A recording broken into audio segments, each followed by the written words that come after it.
Okay, so tapping. The only way I can really explain it is as if you were plucking the strings as a pull-off motion. So essentially, you've got a little backwards motion on this hand that pulls down on the string. So you've got whatever note you're doing here, and whatever note you're tapping up to her. Forget about this hand right now. You're just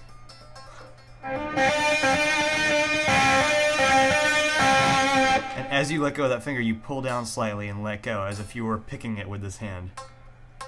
Like that. So now the right hand, or whatever dominant hand you use to pick, is a little bit different because you're going to be... There's two options, there's two ways to do it. From what I can tell, Eddie does it in an upwards motion pulling. So pulling upwards, if you see on the neck, pulling upwards. Whereas I like to do it downwards. I push this way. So it depends on whatever you like.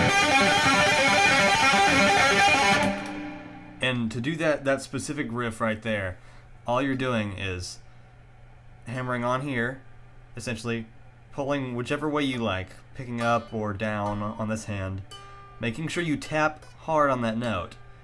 And that's the issue with if it's easier on the light strings and then harder on these, you just have to apply a little bit more pressure when it comes to these. And they may be a little bit buzzy, but that's okay because they're higher gauge, or you know, essentially they're just bigger strings, so it's going to require a little bit more of force, a little more pull in some situations. So at that point, you're just tapping on.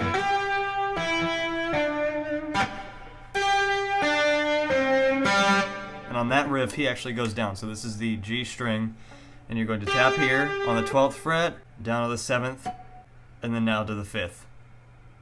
So you've got 12, 7, 5, and then 0. The 0 comes in as you're pulling off with this hand. So it's another pull off with the root note of your tapping hand, essentially. So all together, that slowly would be. And that's really easy once you put it all together and you speed it up a little bit. And do it in quick succession.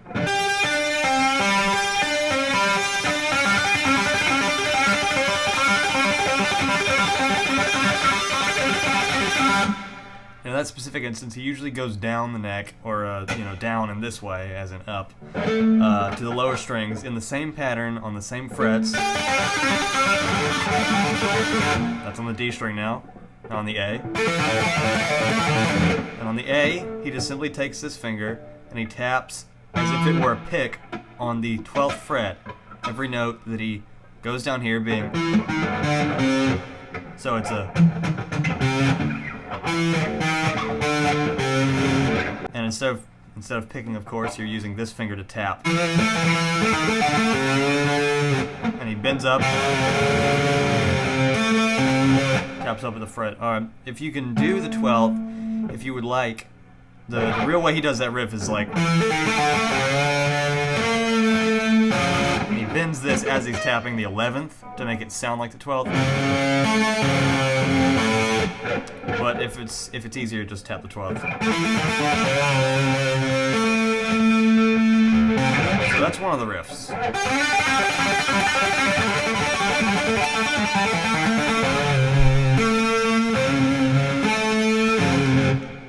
Now the other, of course, is the more famous and pretty much universally known Eruption, which is.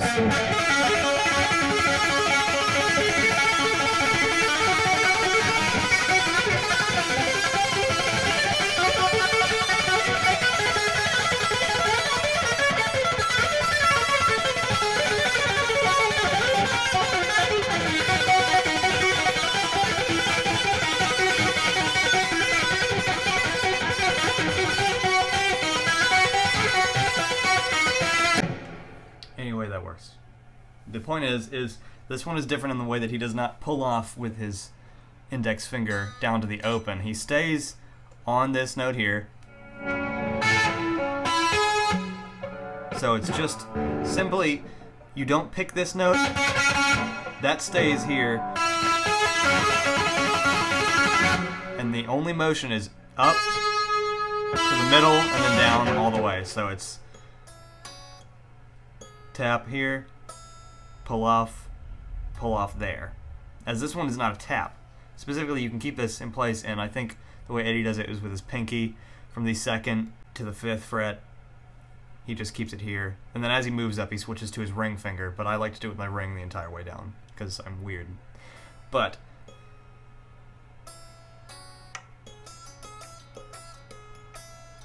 as you can see, this really doesn't ever have to move, this ring finger right here. All it does is pull off. The index finger stays completely still here, and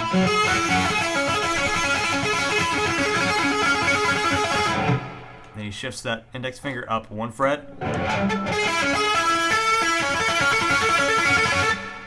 Then he shifts this 5th up to the 7th, keeping the ring finger in the same relative distance as here.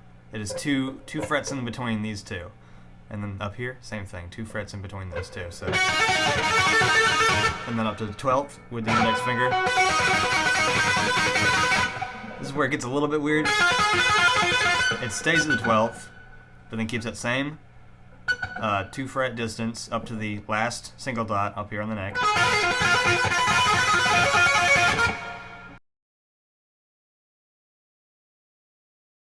As far as it goes for multiple finger, like Hot for Teacher,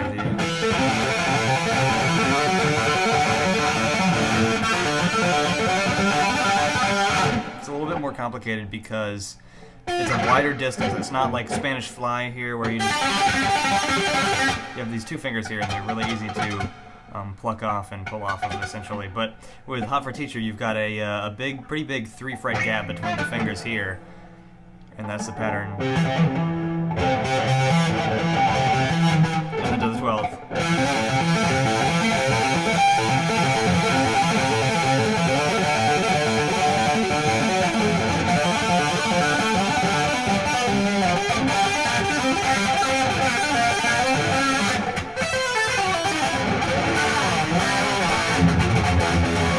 I'm in drop D, so that doesn't sound quite right, but that little riff he does here is another little trick he does. He stays around the 12th fret a lot with the pointer finger here, and then he does. So it's 3 notes.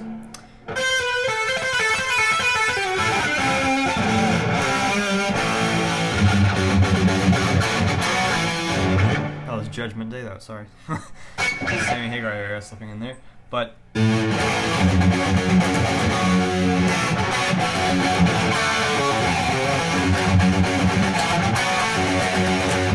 Yeah, you know.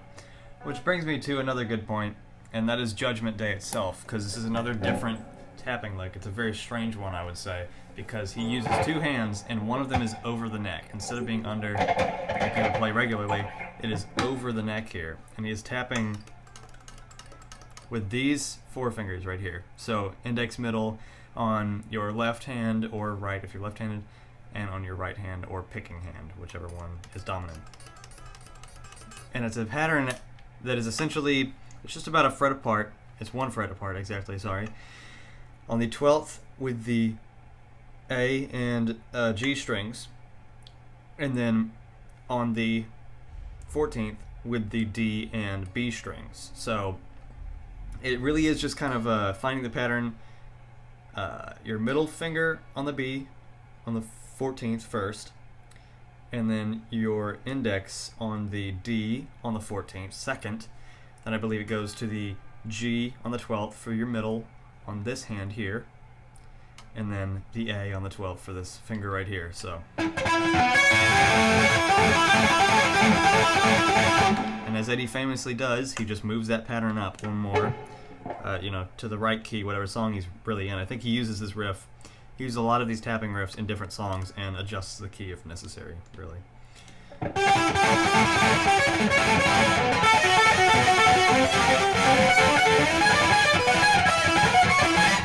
That one is actually very weird because I'm not exactly sure how it ends.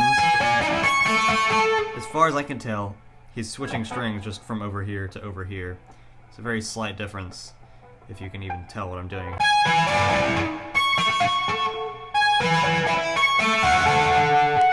So yeah,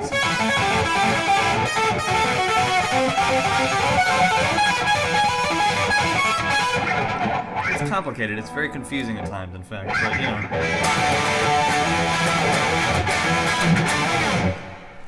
That's just how he is sometimes, I suppose. So that's pretty much all the advice I could give on that. I'm not particularly incredibly experienced with this, but I have been practicing this for the past few years non-stop, given the time I've had to myself. And it's simple once you learn it. Essentially, the techniques, they stick if you just practice it all day, and that translates over, you know, to other licks.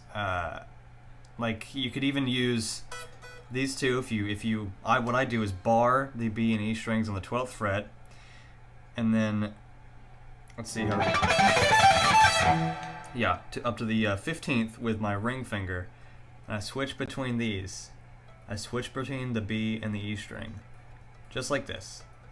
And then with the pointer finger, I alternate the places that I'm going. So when I'm on the E string with my ring finger, I'm on the B string with my pointer here. So I should say on the 17th fret, is it exactly? So the pattern is really just kind of honing in that opposite pull off, hammer, hammer, but always on the opposite string. And that ends up turning into the lick that he uses on a lot of 3/16 solos in the 90s.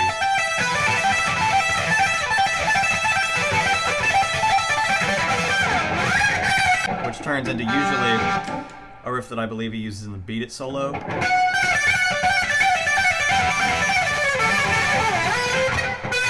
But yeah, that's essentially it for what I can give. I know it's probably a crappy tutorial, but